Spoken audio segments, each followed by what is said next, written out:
लेकिन वहां कोई नहीं था, सिर्फ अंधेरा और वो मनहूस पेड़।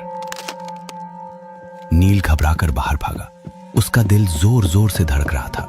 उसने सिया के कंधे पर हाथ रखा। सिया, तुम यहां क्या कर रही हो? सिया ने धीरे धीरे उसकी ओर सिर घुमाया। उसकी आंखें खाली थीं, चेहरा अजीब तरह से निर्विकार। कुछ पलों तक वो उसे बस देखती रही, फिर हल्की मुस्कुराहट उसके होठों पर आई। कुछ नहीं नील, मैं बस बात कर रही थी। बात? किससे? सिया ने कुछ नहीं कहा। उसने धीरे धीरे अपनी नजर ऊपर की, पीपल की सबसे ऊंची टहनी की ओर। नील ने भी देखा, लेकिन वहां कुछ नहीं था।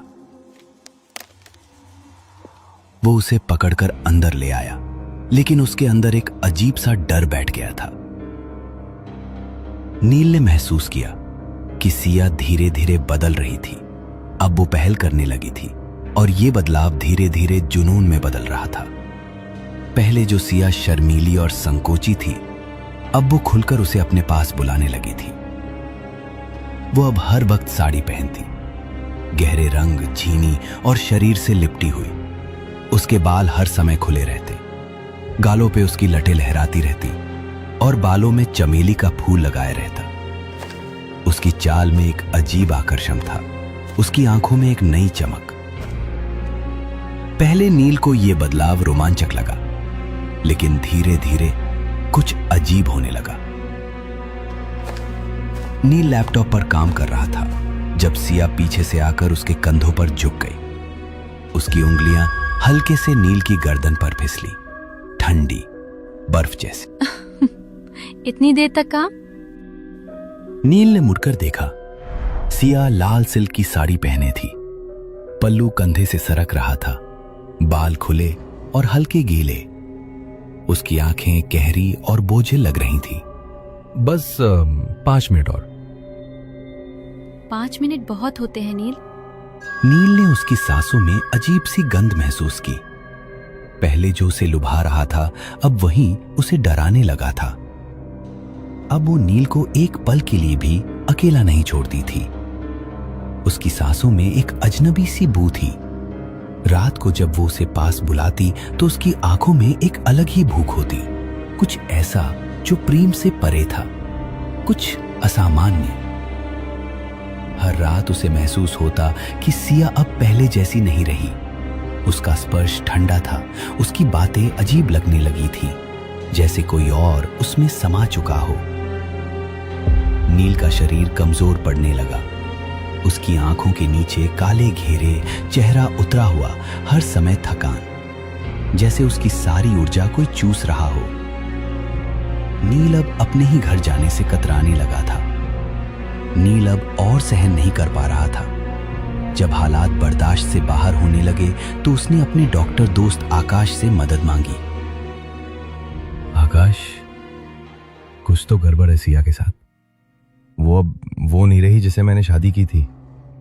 क्या हुआ? सब ठीक तो है?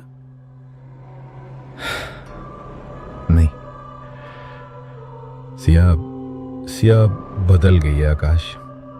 वो अब वैसी नहीं रही जैसी पहले थी। उसकी हरकतें, उसका स्पर्श, उसकी आंखें, कुछ तो गड़बड़ है। आकाश ने पहले इसे तनाव समझा। नील, शादी के बाद कई बार लोगों का बिहेवियर बदल जाता है। शायद ये सिर्फ एक फेज हो। नहीं, ये नॉर्मल नहीं है आकाश। जब तुम देखोगे तो समझ जाओगे। बस एक बार घर चलो मेरे साथ। आकाश को नील की घबराहट महसूस हो रही थी। वे दोनों बंगले की ओर निकल पड़े। जैसे ही दोनों घर के अंदर दाखिल हुए, सिया सामने खड़ी थी, एकदम शांत, चेहरे पर एक रहस्यमयी मुस्कान। उसकी आंखें एकटक आकाश को घूर रही थीं। कैसी हो सिया? लेकिन सिया ने कोई जवाब नहीं दिया। वो बस उसे देखे जा रही थी। देखा, अब भी लगता है कि ये सिर्फ एक फेज है। आकाश के रोंगटे खड़े हो गए। नील बेचैन होने लगा। सिया, आकाश यह तुम्हारी मदद करने आया है। तुम ठीक हो ना? सिया धीरे धीरे आकाश की ओर बढ़ी। उसकी चाल में एक अजीब कशिश थी, जैसे कोई शिकारी अपने शिकार की तरफ बढ़ रहा हो। मदद? आकाश, तुम डॉक्टर हो या जादूगर? आकाश ने भौचक्का होकर नील की तरफ देखा, लेकिन सिया बिना रुके आगे बढ़ती रही। तुम्हारी आंखों में कुछ अलग है, बहुत गहरा, बहुत आकर्षक। उसने अपने बालों को उंगलियों से पीछे किया। सिया, ये तुम कैसी बातें कर रही हो? बस सच कह रही हूँ। क्या मैं तुम्हें अच्छी नहीं लग रही? बस करो सिया। अब आकाश को यकीन हो गया था, कुछ तो बहुत गलत था। नील, तुम अब मेरे किसी काम के नहीं रहे। क्या बकवास कर रही हो? नील अब कमजोर हो चुका है, थका हुआ, बिल्कुल बेजान।